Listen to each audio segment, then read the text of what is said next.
Bienvenue à Préférence, où on se demande si ce qu'on entend vient de la Bible, qui est notre référence, ou bien si ça vient de nos préférences. Je suis Jacques. Moi, c'est Mélodie.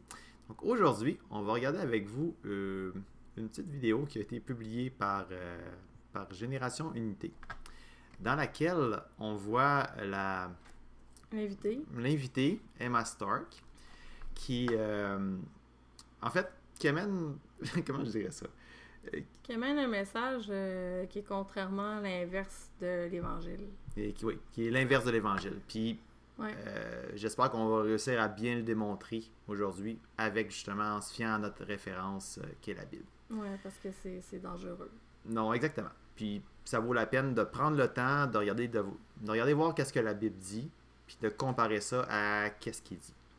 Donc, on va commencer avec la Bible. Donc, juste pour qu'on parte sur la bonne base, je veux qu'on commence par juste lire la Bible par rapport à qu'est-ce que l'Évangile dit, qu'est-ce que l'Évangile est. Puis à partir de là, on va pouvoir avoir une base solide sur laquelle on va pouvoir comparer qu'est-ce qu'il y en a. Donc, premièrement, on va commencer avec Colossiens 2, 13 à 14. Juste avant de commencer, j'utilise le site YouVersion.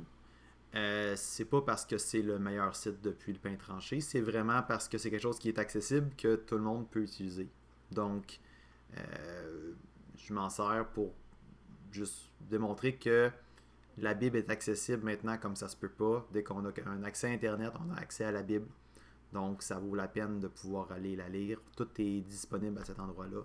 Donc, c'est juste pour ça que j'utilise ça. Donc, Colossiens 2, 13, 14. On lit ensemble.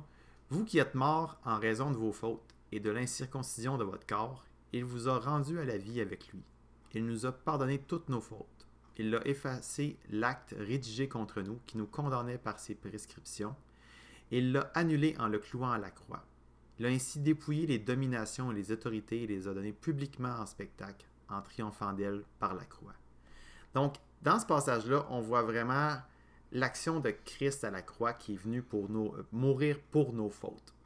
Donc, c'est à travers sa mort, par sa mort, que Dieu a eu le sacrifice parfait qui venait vraiment justifier tous nos péchés. Parce que sinon, cette condamnation-là, c'est nous qui la portait, c'est nous qui étions condamnés à mourir, et Christ est venu mourir à notre place pour nous donner la vie. Donc, pour continuer là-dessus, on va aller à Romains 6,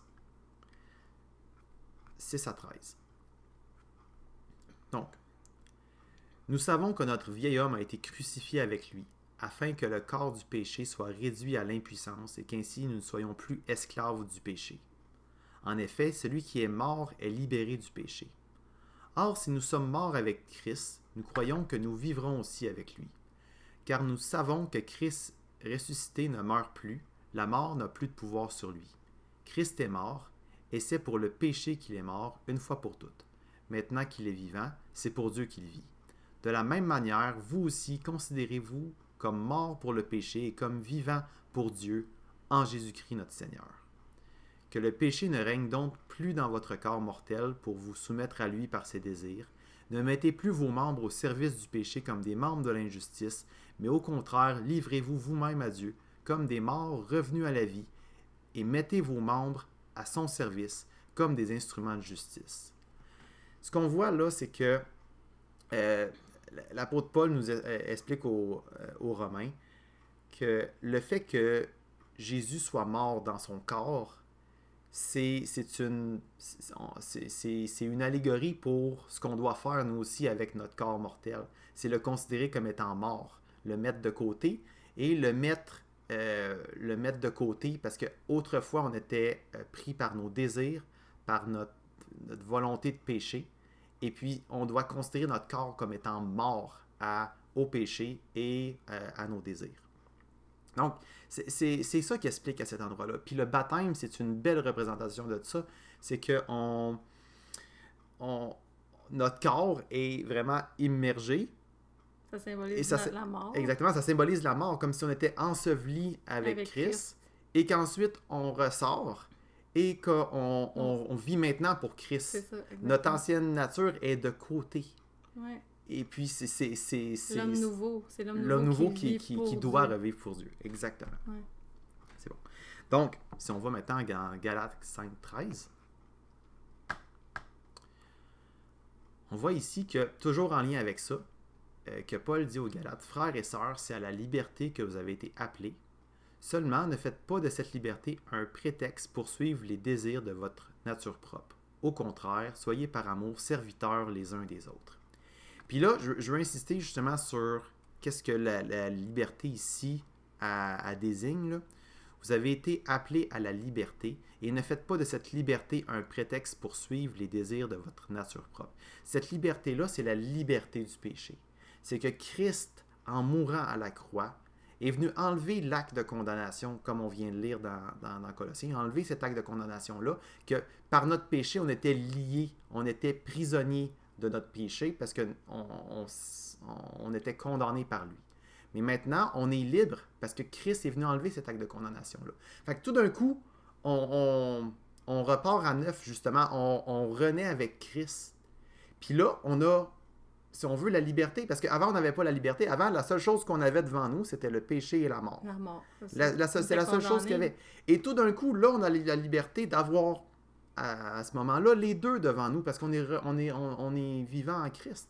Et puis, ce que l'apôtre Paul ici dit dans Galates, c'est que, justement, c'est que on a cette liberté-là. Alors, utilisons pas cette liberté-là comme un prétexte pour maintenant suivre les désirs de notre corps, que justement qu'on doit avoir fait mourir par l'action de Christ. Puis justement, le Saint-Esprit dans nos vies, parce que plus tard, ça dit... Exactement. Ouais. Dans Galates 5, 16, 25, « Voici donc ce que je dis, marchez par l'Esprit, et vous n'accomplirez pas les désirs de votre nature propre. » C'est comme tu disais, là, c'est le Saint-Esprit en nous. On meurt, puis là, on renaît, mais par l'Esprit.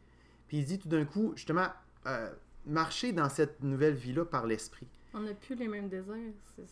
Exactement. On doit tendre justement vers autre chose. C'est-à-dire, en effet, la nature humaine a des désirs contraires à ceux de l'Esprit. Puis là, je veux insister ici sur, qu'est-ce que ça dit, là? Des désirs contraires à ceux de l'Esprit. Sont vraiment diamétralement opposés. Sont vraiment les deux d'un côté et de l'autre. Et l'Esprit a des désirs contraires à ceux de la nature humaine. Ils sont opposés entre eux, de sorte que vous ne pouvez pas faire ce que vous voudriez. Cependant, si vous êtes conduit par l'Esprit, vous n'êtes pas sous la loi. Et puis, je veux parler de la réalité qu'on a ici, que Paul prend le temps aussi de mentionner. C'est que on ne fait pas ce qu'on veut encore pleinement. Parce que oui, Christ est mort pour nous.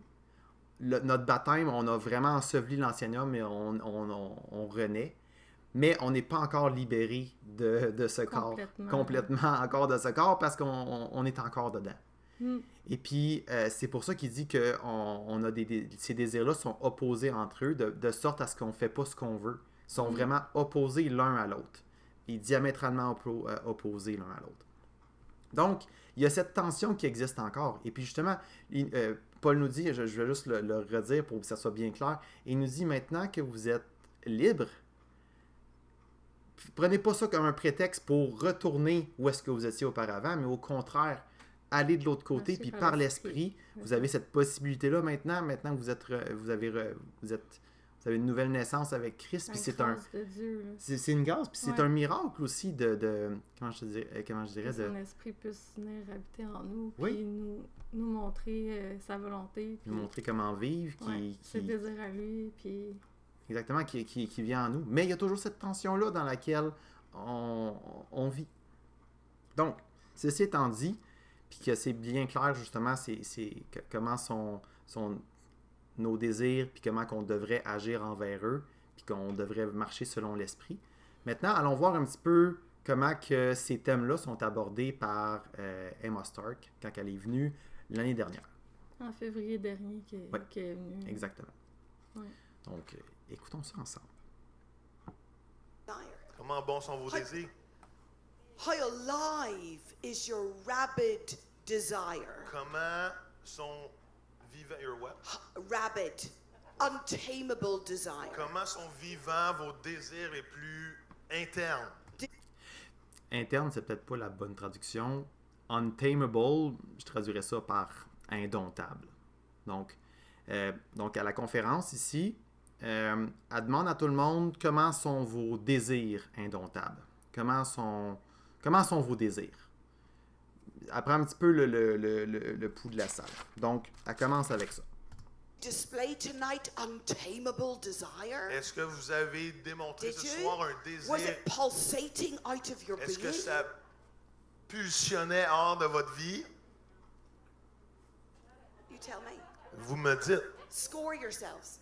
Scorez-vous, mettez-vous un pointage ce soir. Why is nobody talking to me? We're polite. Dear Jesus. Juste pour que vous compreniez pourquoi tout le monde rit, c'est un inside. Elle a dit que tout le monde était bien poli au début quand elle a commencé. C'est juste pour donner le contexte. Oh dear. Okay, that's fine. I'll work with you. How have you dealt with 1 Corinthians 14? Comment vous avez dealé avec 1 Corinthiens 14? Desire spiritual gifts. Désirez les dons spirituels. Earnestly covet. Convoitez-les. Zealously lost. Aspirez. That's not a translation you like, is it? Ça, c'est pas une traduction que vous aimez. Bon, non, c'est pas une traduction qu'on aime, justement. Ça vaut la peine de s'arrêter puis de voir un petit peu qu'est-ce qu'elle a mentionné. Donc, elle arrive et elle dit comment est-ce que vous interprétez, comment est-ce que vous dealez, si on veut, avec 1 Corinthiens 14. Donc, on va aller lire un peu de quoi qu'elle parle. Elle dit ici, 1 Corinthiens 14, 1, recherchez l'amour, aspirez aussi aux dons spirituels, mais surtout à la prophétie. Donc, elle, ce qu'elle prend ici, c'est ce mot-là ici, qui est aspirer. Et puis, dans le fond, on voit dans d'autres versions, ici, c'est le mot désirer qui est... Avec ardeur. C'est traduit désirer avec ardeur. Oui. D'accord. Donc, je dois lui donner le terme, désigne vraiment un zèle, quelque chose de motivé. Tout ça, c'est très correct, puisque cette partie-là, le fait que c'est zélé. Mais je voudrais attirer votre attention sur c'est quoi les termes qui sont utilisés quand elle en parle. Elle dit convoiter les dons spirituels. Faut qu'on se rappelle, convoiter, c'est vouloir pour soi-même. C'est... Comment je dirais? C'est un désir pour soi. Là. C'est un désir Ouais, pour soi. quand C'est tu quelque convoites, chose. c'est pour toi. C'est ça, puis c'est pour ça que comme je dirais, on peut aller dans les 10 commandements. Tu ne convoiteras pas ce que ton voisin a. Tu ne convoiteras pas. Tu convoiteras pas parce que c'est vers toi que c'est orienté. C'est ça que ça désigne. Donc là, utiliser pour les dons spirituels, le fait de convoiter, comment je dirais, c'est vicieux. C'est un peu vicieux comme terminologie parce que, puis je vais revenir souvent avec ça, là, mais les mots veulent dire quelque chose. Quand on dit convoiter, c'est parce que ça veut dire quelque chose, convoiter. Ce mot-là veut dire quelque chose, puis quand on l'utilise, ben il faut assumer la signification là, que ça a. Elle fait juste commencer, là, fait que oui. C'est pas, on va le voir même plus tard, là, le fait de convoiter que c'est pour soi. Oui.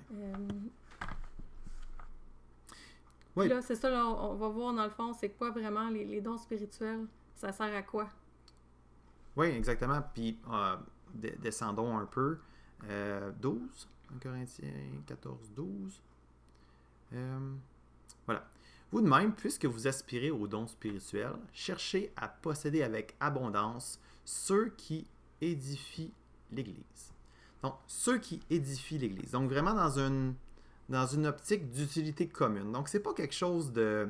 Comment je dirais? De centrer sur de soi. centrer sur soi. Au contraire, c'est quelque chose qui est vers les autres, qui est pour l'utilité commune, qui n'est pas juste pour soi-même.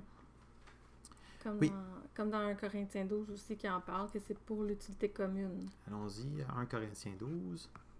Ouais. 1 Corinthiens 12. C'est les versets 4 à 7, oui. Il y a diversité de dons, mais même esprit, diversité de services, mais même Seigneur, diversité d'actes, mais le même Dieu qui accomplit tout en tout. Or, à chacun, la manifestation de l'Esprit est donnée pour le bien de tous. Donc, c'est comment je dirais? Justement, dans 1 Corinthiens 14, le point que l'apôtre Paul fait, c'est qu'il va faire le point par rapport au fait de parler en langue. Puis que la pratique des dons, finalement. Exactement, puis que personne comprend ceux qui parlent en langue dans l'Église à ce moment-là, dans l'Église de Corinthe. C'est ça qui arrive. Donc, il reproche à ceux qui parlent en langue comme ça, sans aucune retenue, que... Les autres sont pas édifiés. Exactement. Il dit, vous pensez juste à vous quand vous faites ça. Vous faites comme blablabla, vous vous sentez tout bien en dedans et tout. Puis tout le monde autour comprend absolument rien de ce que vous dites. Puis il dit que c'est... Puis l'apôtre Paul lui-même, il arrive même pas en mettant en doute ce que les gens font. Il leur dit, c'est pas bien ce que vous le faites avec des mauvais motifs. Donc, le fait de convoiter des dons spirituels, pour déjà là, soi-même, pour soi-même, oui, convoiter, c'est ça que le mot veut dire. Mais là, nécessairement, ça part mal. Mais là, en plus, je ne sais pas si vous avez fait attention, le mot qu'elle a utilisé puis qui a été difficilement traduit, c'est to lust after spiritual gift. Et to lust, c'est avoir une attirance sexuelle. C'est ça que ça veut dire le mot lust. C'est vraiment avoir une convoitise sexuelle de quelque chose. C'est vraiment quelque chose de ardent. Ça peut être utilisé au sens figuré pour des choses qui ne sont pas sexuelles, mais ça désigne toujours justement une convoitise qui est intense. Interne, les désirs internes de la chair, tu sais. Exactement. Puis comme on l'a vu au début, les désirs de la chair ont des désirs opposés à l'esprit. Mais c'est pas si clair justement dans ce qu'elle apporte que c'est vraiment opposé. Philippiens 2? Oui, c'est ça. Il y avait Philippiens 2 aussi qui Philippiens montrait. 2? Oui. À quel endroit? C'était 4, je crois. C'est ça. Oui. Que chacun de vous, au lieu de regarder ses propres intérêts, regarde aussi à ceux des autres. Que votre attitude soit identique à celle de Jésus-Christ qui est de condition divine. Il n'a pas regardé son égalité avec Dieu comme un butin à préserver, mais il s'est dépouillé lui-même, en prenant une condition de serviteur, en devenant semblable aux êtres humains, reconnu comme un simple homme. Il s'est humilié lui-même en faisant preuve d'obéissance jusqu'à la mort, même la mort sur la croix. Donc, l'exemple de Christ même nous amène à la même conclusion, c'est que ce qu'on a, peu importe à quel point c'est glorieux et grand, c'est là pour l'utilité du corps de Christ, soit l'Église des autres. C'est là que ça se passe. Donc, de convoiter, le mot qui est au début dans 1 Corinthiens 14 est correct, de dire qu'on désirait avec zèle, désirer ardemment, ça va, les dons spirituels, ça va de vouloir que les autres soient édifiés et tout. Ouais. Mais là, quand on est rendu au mot to lust, on est rendu à un autre niveau. Et puis, comment je dirais, je veux être sûr qu'on ne prenne pas ce que Emma Stark dit hors contexte. Non. On a pris soin de choisir un endroit qui est en cohérence avec l'ensemble de ce qu'elle apporte.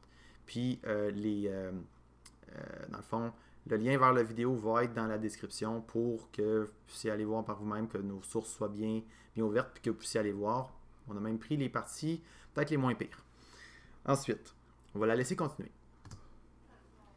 How are you doing with that? I must have spiritual gifts. Qu'est-ce que vous faites avec je dois avoir les dons spirituels, je dois aspirer à prophétiser, je dois désirer des choses spirituelles. How are you? Encore là, si elle faisait juste dire qu'on devrait désirer les dons spirituels, il n'y aurait absolument rien à dire. Mais c'est vraiment tout ce qu'elle va faire avec ça, puis avec le mot désir. Bien important. Donc, suivons là où est-ce qu'elle s'en va. Comment vous faites avec ça? Not that good. Psalm 37 verse 4. Psaume 37, verset 4. Delight yourself in the Lord, and He will give you the desires of your heart. Faites de l'Éternel vos délices, il va vous donner le Do you désir de vos even cœurs. know what your heart's desire Est-ce que vous is? savez même c'est quoi les désirs de votre cœur? Bon, fais de l'Éternel tes délices et il te donnera ce que ton cœur désire. Donc, c'est... Le point, c'est-tu vraiment ce que notre cœur désire dans Oui. ce verset-là? Est-ce que c'est ça que la parole de Dieu veut nous dire? Tu sais? Oui, mais puis justement, prenons juste ce qu'elle a dit. Fais de l'Éternel tes délices et il te donnera ce que ton cœur désire.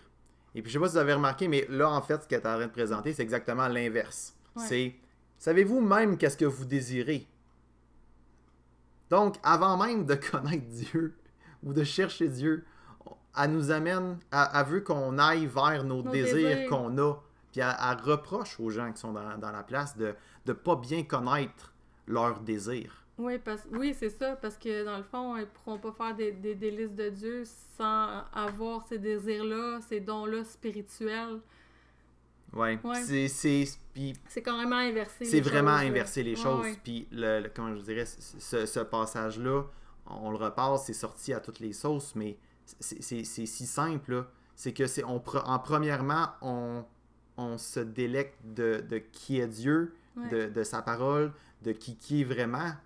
Puis après Ouais. ça, nos désirs sont transformés et Dieu on désire d'être auprès de lui. Ouais. Et puis c'est De là faire qu'on sa s'en va. volonté. Exactement. On se délecte là-dedans. Puis encore là, si on vient au message de l'Évangile du début, que on meurt, que notre chair meurt, puis qu'on revit par l'Esprit en Christ, mais qu'on est encore dans cette tension-là, bien justement, à quel point que nos désirs, justement, quand on cherche Dieu, à quel point nos désirs sont du côté de l'Esprit, mais qu'on est retiré par notre chair de l'autre côté.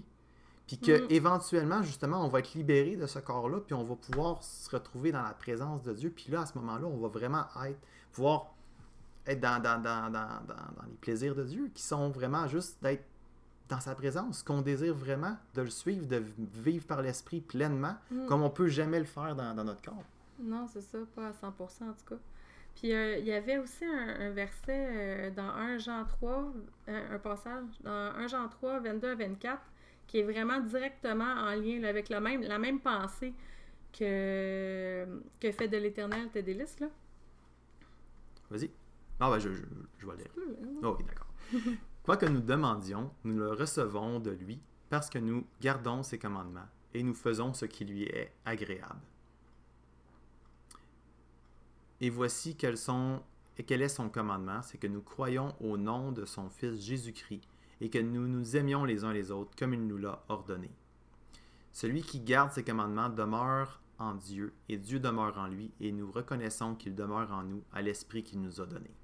Fait que là, on reconnaît un peu la même pensée de faire de l'Éternel nos délices, de faire de ses commandements, de garder ses commandements. Puis le fait qu'on garde ses commandements, ben on est en lui, ça montre qu'on demeure, que ses commandements, celui qui garde ses commandements demeure en Dieu. Ça veut dire qu'on demeure en Dieu, puis Dieu demeure en nous. Puis si on garde ses commandements, on va faire ce qui lui est agréable. C'est vraiment ça, puis il va nous... Et si son esprit est en nous, ses commandements sont agréables aussi à nous. Puis c'est ça. Donc c'est magnifique, puis c'est tellement beau. J'ai juste une parenthèse de contemplation de la parole de Dieu. C'est tellement beau de voir à quel point le message de la Bible se tient d'un endroit à l'autre. Puis c'est une richesse justement de voir tout cet assemblage-là qui tend dans la même direction. Puis plus qu'on est plongé dedans, plus que quand on rencontre quelqu'un qui vient mettre ça à l'envers, plus que tout d'un coup, on est comme, oh, il y a quelque chose qui Je voulais mieux l'exprimer, là. C'est parce qu'il dit, quoi que nous demandions, nous le recevons de lui. Mais il y a une condition, là, tu sais, parce que nous gardons ses commandements. Fait que c'est ça le lien avec fait de l'Éternel tes délices, de ses commandements, de sa volonté. Il va te donner de kiki, puis il va donner ce que ton cœur désire. Nous le recevons de lui. Qu'est-ce que nous demandons? Parce que nous gardons ses commandements, puis qu'on fait ce qui lui est agréable. Mm-hmm. C'était ça le point. C'est plus clair comme ça, je pense. C'est génial. Continuons.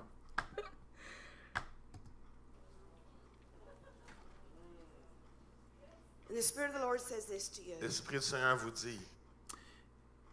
Et attention, là, ce qu'elle va dire, si on se fie à ce qu'elle nous dit, ça vient de Dieu, directement. On va voir ça.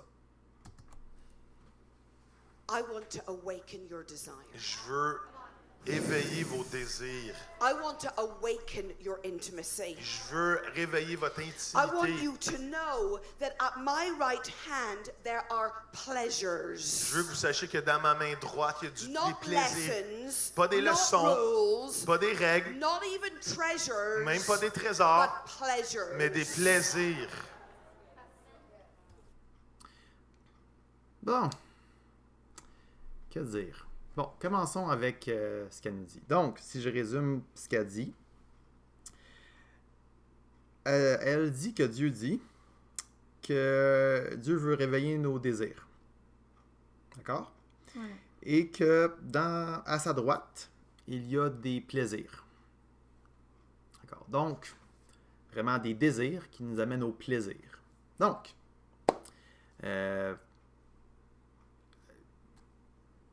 elle n'a pas pris ça de nulle part. Elle a pris ça dans Psaume 16:11. Puis, allons le lire justement, qu'à la droite de Dieu, il y a des plaisirs. La partie que Dieu veut réveiller nos désirs, ça on ne voit pas ça nulle part dans la Bible. Mais qui veut réveiller nos désirs pour nous amener dans le plaisir. Puis, comment je dirais, c'est ça qui est subtil avec Emma, c'est qu'elle garde toujours une espèce de flou quand elle parle de ces concepts-là. Ouais, elle va tout le temps dire une petite vérité ou un petit passage biblique, là, qu'on Exactement. reconnaît, mais Ouais. qu'après ça, elle fait autre chose avec Oui, parce que complètement. regardez ici, c'est vrai, là. Psaume 16:11. Ouais. Tu me feras connaître le chemin de la vie. Ta face est un rassasiement de joie. Il y a des plaisirs à ta droite pour jamais. Donc, c'est vrai que ce passage-là existe et dit quelque chose de semblable à ça. Tant qu'on a une version qui dit plaisir, parce que sinon, mettons que ça fesse différemment. Mettons que je vous lis ça dans une autre version. Tu me fais connaître le sentier de la vie. Il y a d'abondantes joies dans ta présence et un bonheur éternel à ta droite. Bon, tu sais, c'est quand même joyeux, mais c'est pas aussi plaisir que... Et désir. On va et voir désir. si c'est ça vraiment Exactement. que ça veut dire. Et puis, justement, puis j'aimerais aussi insister sur le fait qu'elle a dit que à la droite de Dieu, il y a des plaisirs, pas des leçons, pas des règles, mais même pas des trésors, mais des plaisirs. Donc, je pense que ça vaut la peine de voir, peut-être que ça, c'est ses préférences de ce qu'elle a à dire à ce moment-là, mais je pense qu'on doit aller voir dans notre référence qui est la Bible pour voir justement qu'est-ce qu'il y a à la droite de Dieu. Donc, ça. Bon. Je vais vous lire ça. Donc,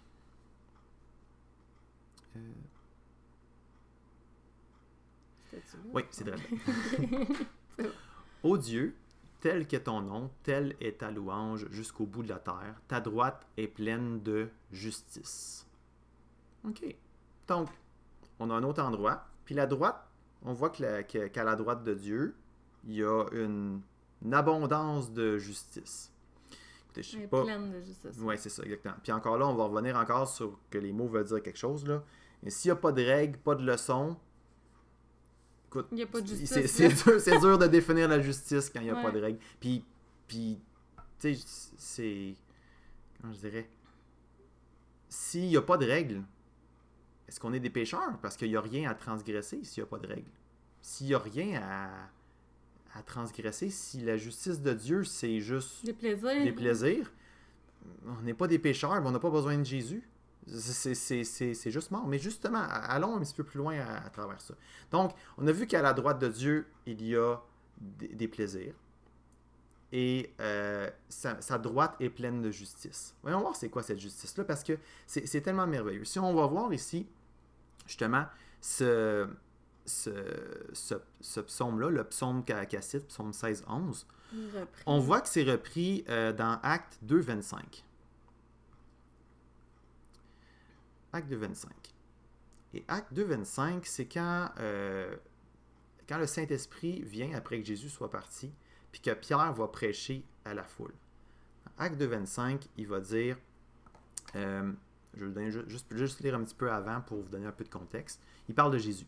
Mais Dieu l'a ressuscité, ayant brisé les liens de la mort, parce qu'il n'était pas possible qu'il fût retenu par elle.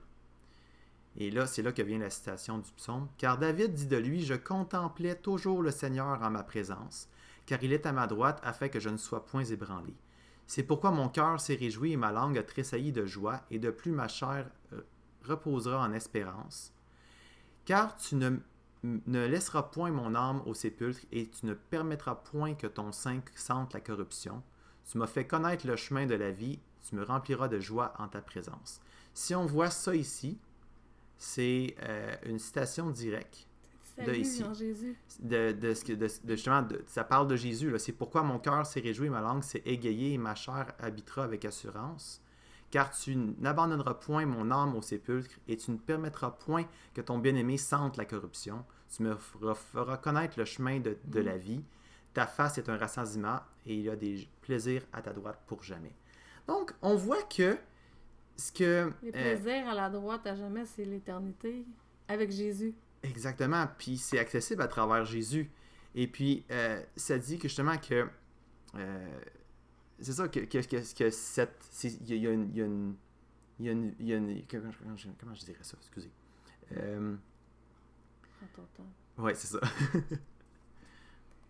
Il ne laissera pas notre âme dans ce jour des morts. Exactement, il ne laissera pas là. Fait qu'il y a un lien avec ce plaisir éternel et le fait qu'on est sauvé en Jésus.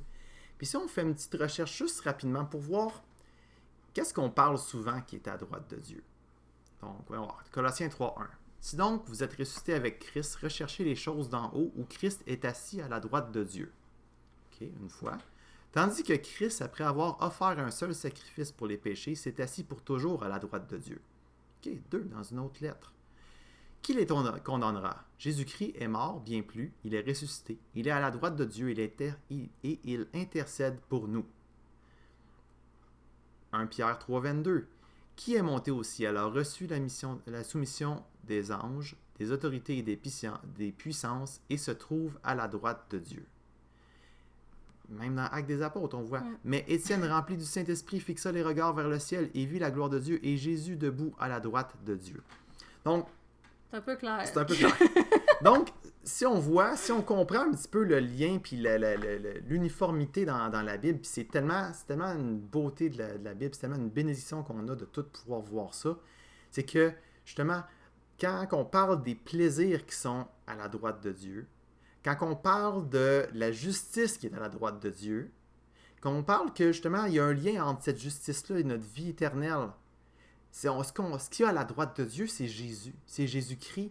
C'est son action à la croix qui nous donne la vie. C'est ça le plaisir. C'est en lui qu'on prend plaisir Exactement. Maintenant. Plus dans notre chair, plus dans nos désirs. C'est en Jésus qu'on prend plaisir. Et c'est tellement une pitié de prendre ça puis de juste amener ça à un plaisir qui est le fruit de nos désirs. C'est tellement réducteur. Parce que désir indomptable. Exactement. C'est ça, ça revient tout le temps. C'est nos désirs indomptables qui nous amènent dans des plaisirs. Dans l'esprit, puis que c'est l'esprit qui fait ça.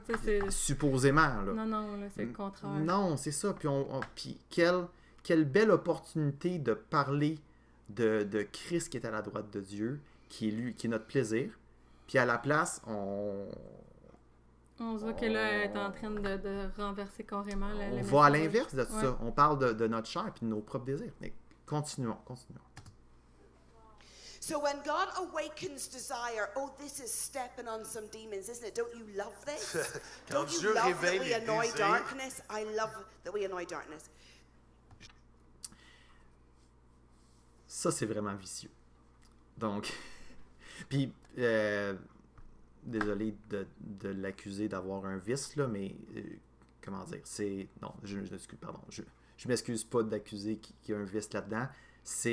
C'est pas correct. C'est une manière de parler. C'est une manière de parler. Intense, mais... C'est vraiment pas correct. Non, okay? C'est ça. Ce qu'elle vient de faire en ce moment, là elle vient...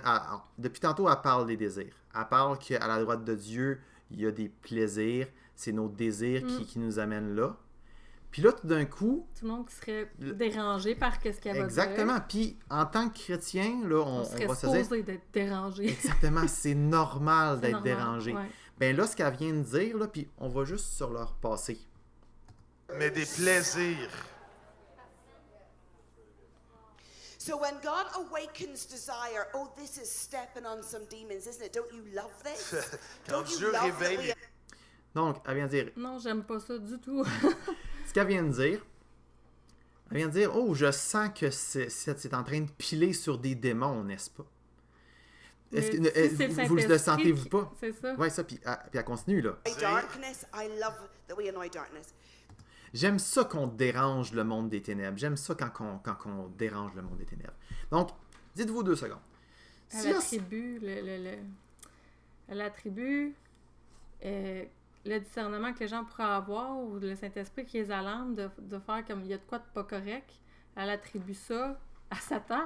Oui, elle dit que c'est des démons. Donc, comprenez bien, là, si vous êtes assis dans cette salle-là, parmi cette gang-là, que là, elle parle de désir, puis de plaisir, puis que c'est la chose qu'on devrait rechercher. Puis là, dans ta tête, là, t'es comme genre... me semble que bizarre, là. Personne prêche ça dans le Nouveau Testament. Aucun apôtre s'en va dans cette direction. Même pas proche. C'est comme l'opposé. Si qui que ce soit a ça dans sa tête, là, ce qu'elle vient de faire, elle a utilisé comme technique, elle vient d'attribuer ça au royaume des ténèbres, que c'est des démons. Alors que c'est Dieu qui... Dieu qui parle aux gens puis qui essaye de leur dire « Hey, wow, calmez-vous, guys, vous allez dans la mauvaise direction. » C'est le Saint-Esprit dans des gens qui l'auraient dans cette salle-là, qui essaie de les ramener, puis elle attribue ça aux démons. Ouais. Donc, à quel point est-ce que tout d'un coup, on se retrouve dans un endroit où il n'y a aucune barrière, puis qu'on vient de mettre à terre tout ce qui restait de discernement, d'attention à...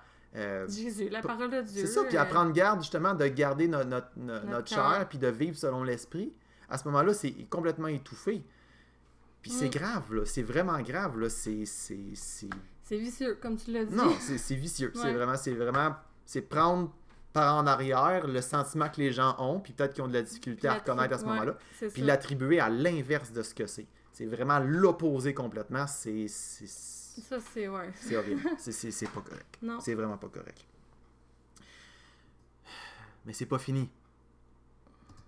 J'aime qu'on dérange les ténèbres. When you awaken desire, quand tu réveilles les désirs, and when you awaken intimacy, quand tu réveilles l'intimité, it's not just in the spirit realm. C'est pas juste dans la sphère spirituelle. You can't just contain it to the spirit realm. Tu ne faut pas juste le contenir au monde Awoken spirituel. desire happens in the physical realm Même as well. les désirs éveillés arrivent dans le naturel aussi. Am I in dodgy territory? Est-ce que je marche un... Non. Oui. Es-tu dans un dodgy territory? Comment on traduit ça? Est-ce que je suis dans un terrain miné? Un endroit dangereux? Oui. Oui, si tu veux savoir, oui. T'es censé être dans une église, d'avoir des gens qui te disent de te taire, là, carrément, là, avec ce que tu dis, là, que c'est vraiment pas la parole de Dieu là, que tu es en train d'enseigner, là, mais le contraire. Fait que oui, c'est normal que tu ressentes ça, peut-être même.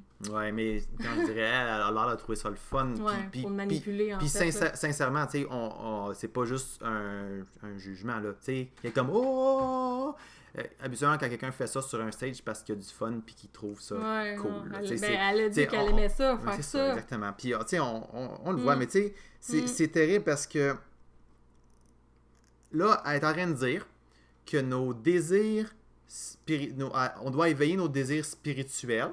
Puis, ça s'arrête pas là. Et que ça s'arrête pas là, que ça déborde du côté physique. Et puis, encore là, je veux donner qu'est-ce que comment je dirais? Le petit bout qui est vrai quand même là-dedans, parce que c'est vrai que on doit quand même désirer les choses de Dieu. C'est vrai, ça existe, ça. Oui, c'est ça. Ça existe, mais genre, quand tu es en train de dire que, oubliez pas que ça a des implications sur votre corps physique, c'est comme...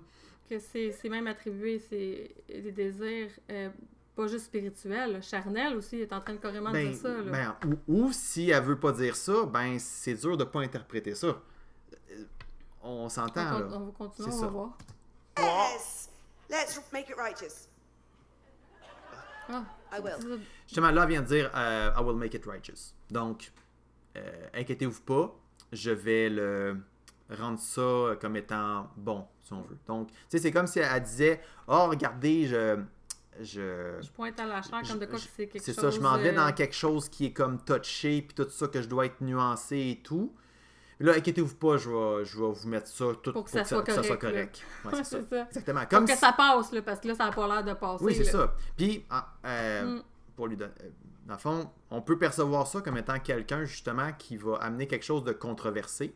Ouais. Ou de, comme je dirais, qui doit être amené de manière délicate, parce que c'est facile de tomber d'un bord ou de l'autre. Qu'elle explique comme faut. Là, exactement. Ouais. Qui serait une bonne chose en soi de prendre un petit peu de recul puis dire ok, regarde, on va réexpliquer ça, ce que j'ai dit, parce que je veux pas que ce soit mal interprété, parce que dans la Bible, il y a des choses qui pourraient nous dire exactement l'inverse, puis ce que j'ai dit, c'est pas clair, ça pourrait être interprété dans l'autre sens.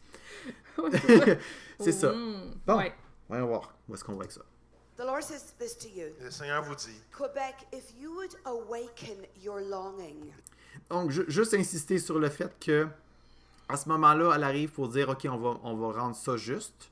Puis sa prochaine phrase, c'est Dieu vous dit. Ouais. Donc, juste comme ça, peu importe ce qu'elle va faire ensuite, c'est Dieu. C'est Dieu. Fait que taisez-vous, vous avez rien à dire. Ça devrait être correct. Ça devrait être correct. Si Québec, tu pourrais éveiller tes désirs. It will be the key that kills your Ça va être la religiosity. clé qui va tuer votre religiosité. And once you kill your religiosity, Et une fois que tu tues ta you can be religiosité, free. tu peux être And libre. once you are free, you can be Et spirit-led. quand tu es And tu peux once être you are conduit de l'esprit. spirit-led, you can build the kingdom. Et quand tu es conduit de l'esprit, tu But peux the Lord bâtir le says royaume. your particular key Mais le Seigneur te dit ta is clé the particulière, awakening of desire and longing. c'est le réveil de désir et d'aspiration. Bon, avant qu'elle continue. OK. OK. Ça se gagne dans ma tête. Là. Oui, ça se cogne. Ah ouais. Hein? Ah là là. C'est que, bon, donc, je veux juste résumer ce qu'elle dit, puis si je représente pas bien ce qu'elle dit, dites-le moi vite, OK? Je veux représenter fidèlement ce qu'elle a dit, puis ce qu'elle veut dire à ce moment-là, OK? Elle dit que Dieu veut éveiller nos désirs, que l'éveil de nos désirs va tuer notre religiosité. Et quand notre religiosité va mourir, on va pouvoir être libre. Ça marcher par l'esprit, hein? Oui, on va pouvoir être libre et ensuite on va être libre. Quand on va être libre, on va pouvoir être conduit par l'esprit. C'est quoi la liberté qu'on a dit tantôt? Tantôt, on a parlé de la liberté. De c'est quoi la liberté? La liberté, c'est en Christ, c'est d'être libéré de l'acte de condamnation qu'on a. De nos mauvais désirs d'avant. Exactement. Aussi. De comment qu'on vivait auparavant. C'est ça la liberté. La liberté, elle vient pas de Dieu qui réveille nos désirs. Non, c'est ça.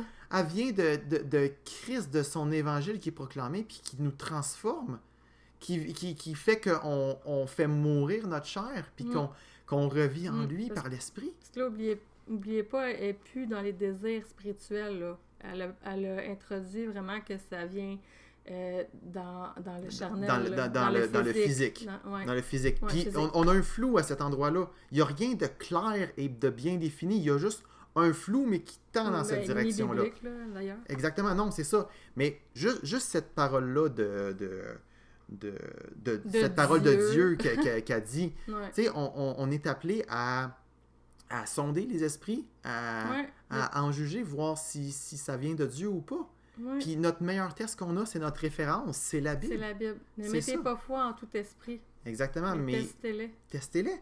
Donc, on voit ce qu'elle dit là. Là, elle dit que Dieu veut nous amener à la liberté. Puis cette liberté-là, elle passe par l'éveil de nos désirs. Ouais, non. Puis c'est notre clé spécifique au Québec. Ouais. Mais quel mépris de ce que Jésus a fait. C'est lui qui a la vraie liberté. Puis c'est ça qui nous amène à vivre selon l'esprit. On l'a vu dès le début. C'est ça. Si on suit ce qu'il a dit, on va retourner dans l'esclavage qu'on était avant d'être libre en Jésus-Christ. Exactement. Puis c'est pour ça le point qu'on a amené au début en disant on veut bien vous démontrer que ce qu'elle apporte, c'est l'inverse de l'Évangile. Ça nous apporte de l'autre côté. Parce que là, cette clé-là qui est d'éveiller nos désirs, c'est pas vrai que ça nous amène à la liberté, ça nous amène à l'esclavage du péché. Vraiment, puis c'est ça le mot que la Bible utilise, à l'esclavage du péché. Continuons. Will look like Romans 8. Ça va ressembler à Romains 8. Where you wail and groan Quand and long. Tu désires interne. Where you sound strange. Même tu sembles bizarre, ça sonne bizarre. Mais oui, Bon, sonne bizarre. ça sonne bizarre. Allons voir dans Romains de quoi qu'elle parle. T'as raison, ça sonne bizarre. Oui, ça c'est vrai que ça sonne bizarre. Oh là là, ok.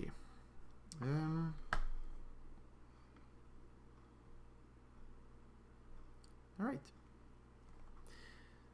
Quel beau passage, quelle belle opportunité justement de parler du Saint-Esprit et de qu'est-ce qu'il fait en nous, c'est fantastique, lisons-le.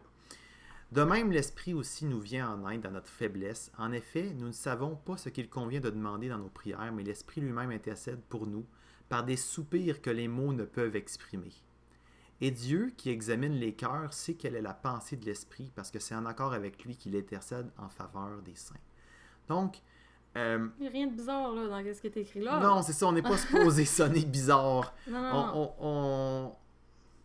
Puis encore là, est-ce que c'est le Saint-Esprit qui intercède pour nous aider dans nos prières? Parce que des fois, on ne sait pas quoi demander au Seigneur, mais l'Esprit, il intercède pour nous. Oui, exactement. Puis c'est vraiment dans l'optique que même si on n'est pas bien ou qu'on ne sait même plus pourquoi prier, ben on a le Saint-Esprit qui est en nous, puis qui intercède pour nous envers Dieu. Puis cette fameuse expression-là, là, les soupirs que les mots ne peuvent exprimer, il y a beaucoup de prédicateurs, dont Emma Stark, ici présente, qui utilisent ça pour faire dire n'importe quoi à ça, parce que c'est mystérieux. C'est quoi les soupirs qui ne peuvent être exprimés? À la fin, ce qu'on a besoin de savoir, c'est que le Saint-Esprit intercède pour nous. C'est ça, puis c'est pas nous là, qui fait ça, c'est le Saint-Esprit. Fait que rendu là, c'est comme quand on dit Jésus intercède pour nous, t'es à la droite de Dieu. Ben, le Saint-Esprit, lui, il intercède pour nous par des soupirs que les mots ne peuvent exprimer. Mm-hmm. Exactement. Puis justement, tant qu'à être dans Romains 8, lisons un petit peu ce que Romains 8 nous dit à propos justement du thème qu'on est en train d'aborder avec elle. En effet, la loi de l'Esprit... Je pars à Romains 8, 2. Non, on va commencer à 1. Let's go. Il n'y a donc maintenant aucune condamnation pour ceux qui sont en Jésus-Christ, qui ne vivent pas conformément à leur nature propre, mais conformément à l'Esprit. En effet, la loi de l'Esprit qui donne la vie en Jésus-Christ m'a libéré de la loi du péché et de la mort. Car ce qui était impossible à la loi parce que la nature humaine la rendait impuissante, Dieu l'a fait. Il a condamné le péché dans la nature humaine en envoyant, à cause du péché, son propre Fils, dans une nature semblable à celle de l'homme pécheur. Ainsi, la justice réclamée par la loi est accomplie en nous qui vivons non conformément à notre nature propre, mais conformément à l'Esprit. En effet, ceux qui se conforment à leur nature propre se préoccupent des réalités de la nature humaine, tandis que ceux qui se conforment à l'Esprit sont préoccupés par ce qui est de l'Esprit. C'est incroyable de voir à quel point, justement, là, il y a tellement un contraste énorme entre les deux. Puis ici, on voit là, qu'on a vraiment été libérés de la loi du péché et de la mort. Qui nous condamnait. Exactement. Puis ça, c'est tout par l'action de Christ. Puis j'ai juste l'impression de relire la même chose.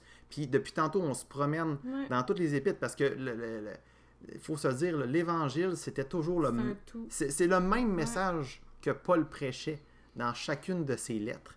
Il l'expliquait différemment, il l'abordait de différents angles, il utilisait différentes manières, mais à la fin, c'était toujours le même message. Puis on le voit parce que là, justement, on voit le même vocabulaire. Puis le vocabulaire de la liberté, de la libération, que Emma, dans sa parole de Dieu, va dire qu'il est accessible à travers l'éveil des désirs. Alors que là, c'est...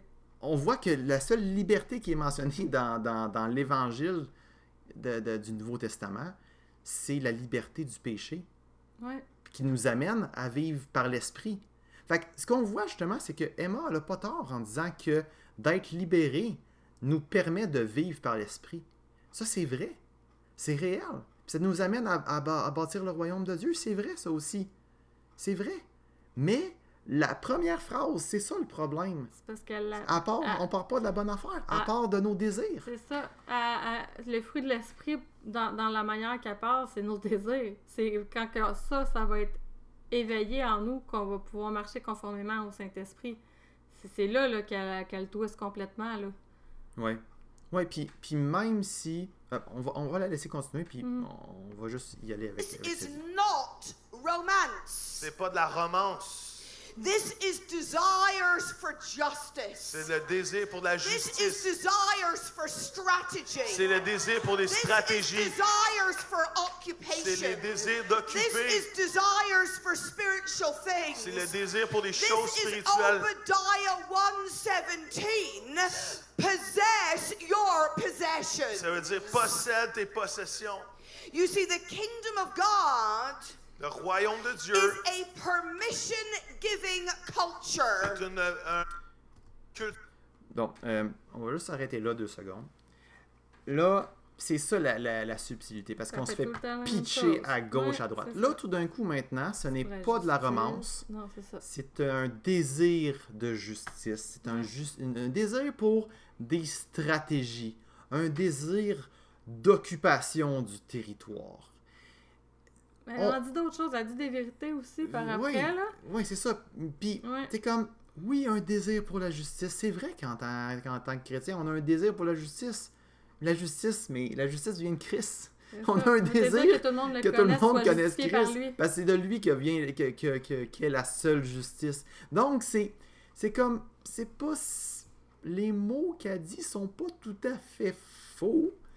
Mais là, c'est mélangé avec, après ça, possède tes possessions. Possède tes possessions, qui est un verset de l'Ancien Testament absolument sorti en dehors de son contexte, qui parle qu'un moment donné, il y a une promesse vers le peuple d'Israël qui vont reprendre ce qu'ils ont perdu, en fait, en ayant été conquis. Ils vont reprendre leur possession. Puis là, c'est juste garoché là pour donner de la légitimité comme si ça venait de la Bible, alors que ça n'a aucun rapport. Ça n'a aucun rapport. Aucun rapport encore avec la liberté du Saint-Esprit que le Saint-Esprit nous donne. Oui. Puis, justement, juste revenir un peu de ce qu'elle dit à propos du royaume. Le royaume de Dieu is a permission-giving culture. C'est une culture de permission. It is not a constrained culture. C'est pas une culture qui limite. OK. Juste ça. Ça. Le royaume, c'est pas une culture de contrainte. C'est une culture de permission. D'accord. Qu'est-ce que ça veut dire? Ça m'est pas familier avec ce que je lis dans la Bible. Mais Non, voyons voir comment que l'apôtre Paul voyait ça, lui, si le royaume était une culture de permission. Une culture de permission. Et non de restriction. Ouais. Bon. On a une belle illustration de l'apôtre Paul. Ici. Ne savez-vous pas que les concurrents dans le stade courent tous, mais qu'un seul remporte le prix? Courez de manière à le remporter. Tous les athlètes s'imposent toutes sortes de privations. Ils le font pour obtenir une couronne qui va se détruire, mais nous, c'est pour une couronne indestructible. Moi donc, je cours, mais pas comme à l'aventure. Je boxe non pour battre l'air. Au contraire, et écoutez bien, je traite durement mon corps et je le discipline de peur d'être moi-même disqualifié après avoir prêché aux autres. Ça peut pas être plus clair que ça. Que cette tension-là qu'on parle entre la chair et l'esprit, en fait, qu'on parle, que la Bible parle entre la chair et l'esprit, c'est une question de traiter durement notre corps, puis de renoncer à ça. Comme Christ a renoncé à sa vie pour les autres. il l'a mis au service des autres. Il a renoncé à qu'est-ce qu'il y avait exactement. Il s'est mis à ça. Puis c'est ça que l'apôtre Paul dit. C'est au contraire, je traite durement mon corps et je le discipline. Ouais. De peur d'être moi-même disqualifié après avoir prêché aux autres. S'il a besoin de discipliner puis de traiter durement son corps, c'est parce que quelque part, son corps, il désire pas nécessairement aller tout le temps dans cette direction-là. S'il compare ça à des athlètes qui s'imposent toutes sortes de privations puis qui se disciplinent, clairement, que demander à un athlète, t'as-tu le goût, quand ils sont sur une diète bien sévère, là, t'as-tu le goût de manger un sac de chips? C'est sûr qu'ils veulent manger un sac de chips. C'est pas vrai que genre la médaille olympique, c'est la seule chose qu'ils voient dans leur vie, là, Colin. Mais ils s'imposent ça, puis ils traitent leur corps durement, puis c'est ça. Ils savent qu'il y a des règles, là. Exactement, ils savent qu'il y a des règles. Paul, il dit que c'est la même affaire avec notre marche chrétienne, avec le Seigneur. Hein? Puis au-delà des privations, il dit que ces privations-là valent la peine. Ces privations-là sont bonnes. Pour ramener les autres à Exactement. l'Évangile. C'est ça, puis c'est ça, il y a un... Comment je dirais? C'est étrange d'aborder ces privations-là comme étant quelque chose de négatif. Non, c'est qu'est-ce qui va nous accorder la vie éternelle. C'est ça qui va faire qu'on va hériter de la vie éternelle. Exactement, c'est ça qui nous apporte dans les plaisirs de Dieu. C'est exactement ça. C'est quand on a mis de côté tous ces désirs-là. Et puis... C'est pas des désirs indomptables qu'on doit réveiller puis que l'on doit posséder nos possessions. Et, vous voyez un peu là, le décalage là, qu'il y a là. Ouais. Je voulais dire quelque chose par rapport à ça. Mais j'étais comme plus sûr. C'est-tu avec... Oui, ben oui, regarde, allons avec 8, ça va sûrement me revenir. Justement,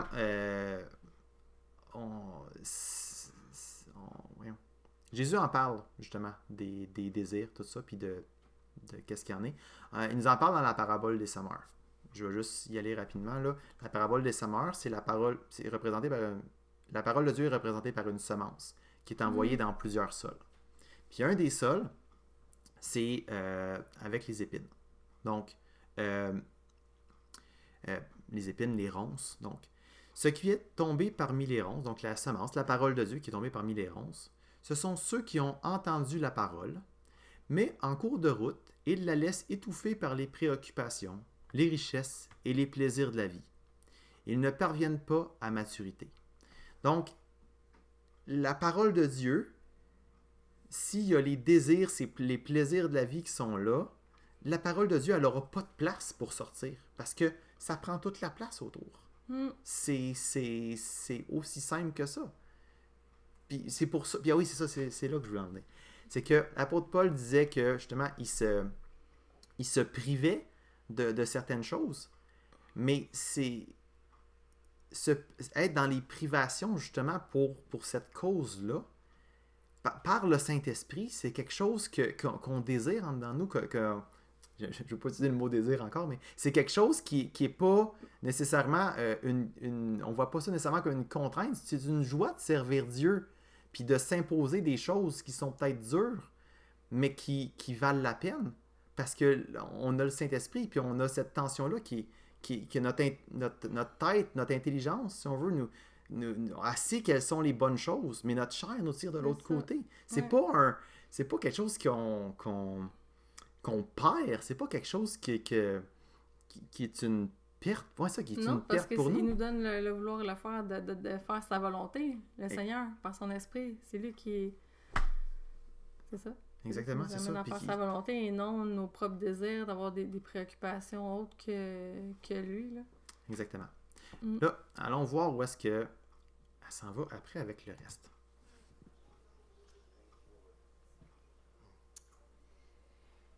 Let me illustrate this by talking about sex. Laissez-moi illustrer ceci en parlant de sexe. Oui, donc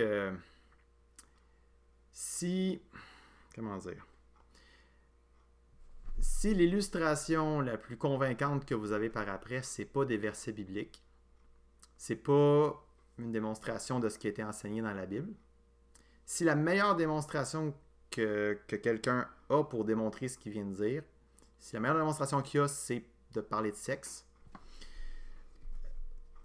écoute, quand on dit qu'il y avait un flou entre quelles sortes de désirs, les désirs indomptables, on doit désirer la justice, tout ça, là. Je sais pas vous, là, mais mon cerveau, là, il s'est fait pitcher à gauche, à droite, de tous les côtés. Puis là, tout d'un coup, c'est pour atterrir là, que tout d'un coup, là, elle va illustrer ça avec le sexe. Donc, le sexe qui est quand même quelque chose de très charnel et physique. Oui, c'est physique. On s'entend, c'est physique. C'est pas quelque chose qui est supposé passer de l'autre côté quand on va mourir. C'est vraiment...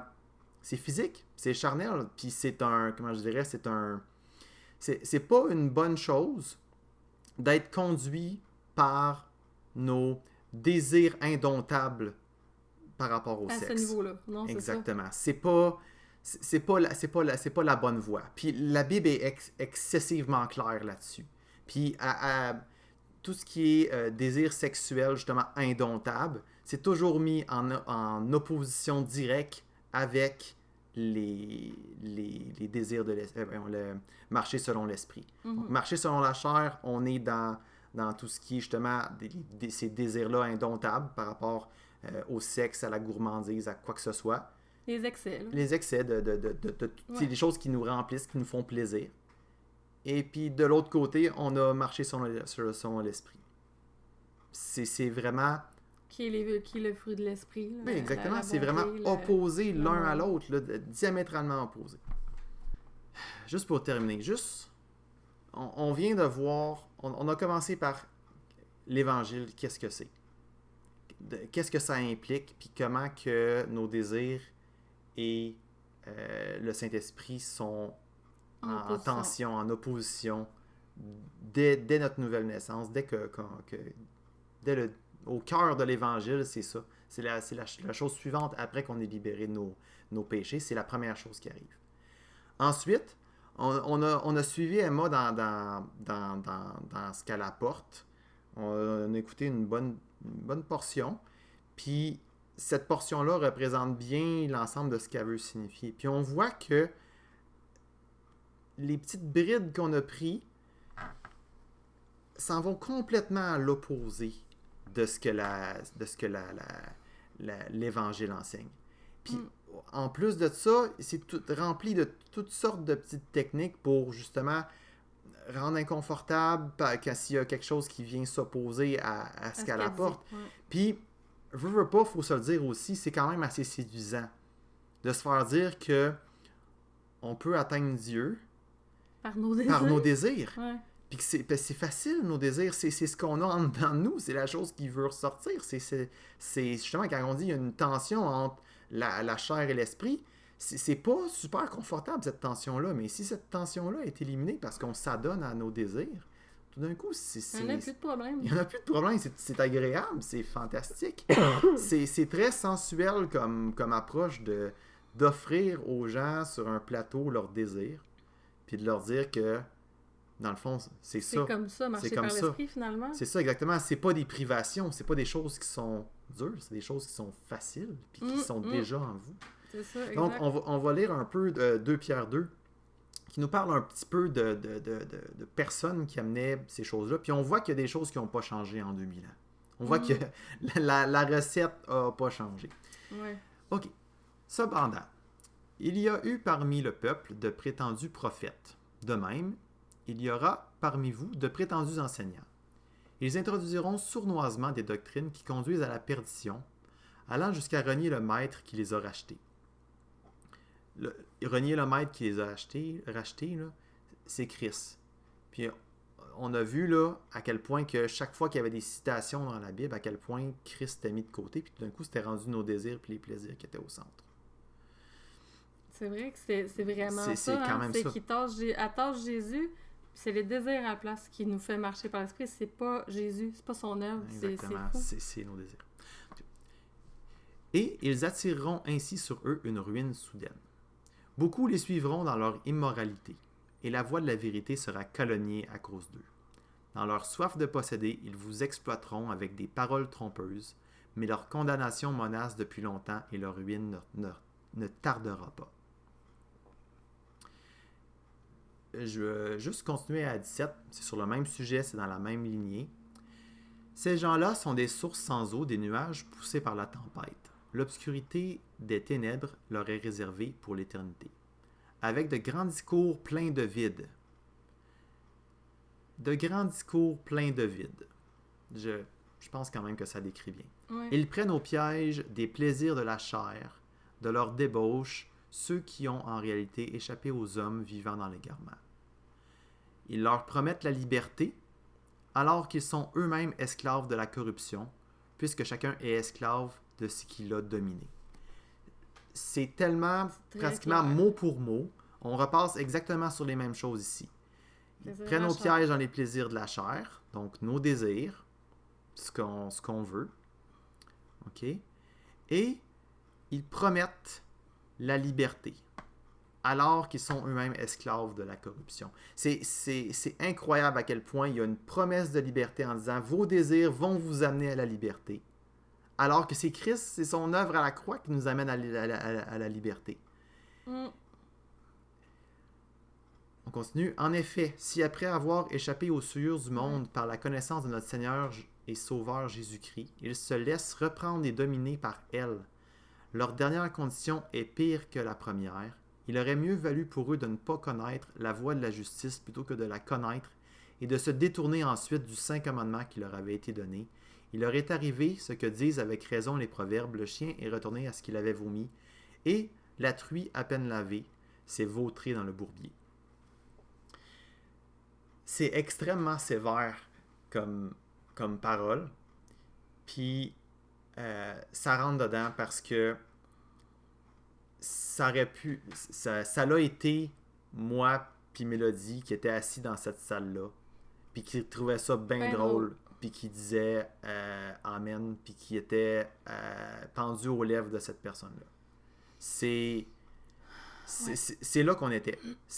On était dans ce mouvement-là, à cet endroit-là. Puis on buvait le Kool-Aid. On était là, puis on trouvait ça absolument rafraîchissant d'entendre des choses nouvelles comme ça. Super inspirant et tout. Ouais. Puis mes prières vont pour toutes ces personnes-là qui sont là, puis qui entendent ça, puis qui de eux, il y a encore le Saint-Esprit qui leur dit « Hey, non, ça n'a pas d'allure », puis qu'en avant, il y a une personne qui leur dit « Oh, je sens qu'il y a des démons qui aiment pas ça. » Oui, parce qu'on se l'est fait servir souvent, celle-là, puis ça l'a éteint beaucoup le Saint-Esprit, justement, qui est en nous. Oui. Puis à la fin, c'est de la manipulation, ça. On l'entend même plus, puis on s'habitue à préférer entendre quelqu'un qui nous dit des choses agréables comme ça que nous-mêmes, que d'écouter le Saint-Esprit, justement, qui essaie de nous ramener. Puis la seule porte de sortie là-dedans, c'est de prier que Dieu les ramène de leur égarement, puis qu'ils reviennent à ça. Puis on prie pour eux. Oui, puis on prie pour eux. Puis qu'on a besoin de la parole de Dieu, qu'elle soit mise de l'avant, qu'elle soit prêchée à toute occasion, qu'elle soit étudiée, parce que quand on est dans sa parole, quand on a cette référence-là, d'un coup, quand quelqu'un nous arrive avec ses préférences, on voit que ça n'a aucune compatibilité. Ça marche pas, c'est l'opposé l'un de l'autre. Puis on peut juste, si on voit ça en avant de nous, on peut juste se lever puis s'en aller de là. Oui. Puis je vous encourage que si jamais vous écoutez cette vidéo-là puis que vous êtes dans la même situation que nous on était, ben de pas vous gêner à partir, tu sais, parce que la Bible nous en parle, puis il faut pas être étonné qu'il y en ait des faux docteurs, mais il faut savoir les reconnaître, c'est important. Puis il faut être prêt à tout perdre pour suivre Christ. Oui. Puis, tu sais, j'ose espérer que vous voyez que ce qu'on apporte, c'est pas des accusations vides sur des gens justement qui prêchent, sur des gens qui sont égarés puis qui prêchent des choses complètement en dehors de la parole de Dieu. Au contraire, c'est pas des accusations vides, c'est une main tendue pour leur dire « Caroline, c'est pas ça que la Bible dit. Puis je suis pas un théologien, Mélodie non plus. On est des gens bien ordinaires qui utilisent une Bible sur Internet que tout le monde a accès. Ouais. Puis on prend pas des bouts hors contexte, on prend juste des choses qui sont récurrentes, qui se comprennent avec une compréhension de lecture normale, puis tout. C'est pas rien d'exceptionnel. On espère justement que beaucoup de gens vont se dégager des pièges que le diable veut leur tendre par ce genre d'enseignement-là là, qui est carrément le contraire de l'Évangile. Là. Donc, pour terminer, j'aimerais ça terminer avec 1 Corinthiens 15. Je vous rappelle, frères et sœurs, l'Évangile que je vous ai annoncé, que vous avez reçu et dans lequel vous vous tenez ferme. C'est aussi par lui que vous êtes sauvés, si vous le retenez dans les termes où je vous l'ai annoncé. Autrement, votre foi aurait été inutile. Donc, c'est quand même spécial je dirais, de voir que c'est spécial, mais c'est aussi important de garder cet évangile-là dans les termes qui a été transmis par les apôtres. Sans quoi, ça dit qu'on a cru en vain. Puis on ne veut pas croire en vain. Donc, on a besoin de le retenir dans les termes qui nous a été transmis. Puis pour ça, ben, on peut juste se fier aux écrits qu'ils nous ont laissés. Sur ce, on espère qu'on vous a encouragé dans votre foi. Et comme le dit Paul, que la grâce soit avec tous ceux qui aiment notre Seigneur Jésus-Christ d'un amour que rien ne peut corrompre.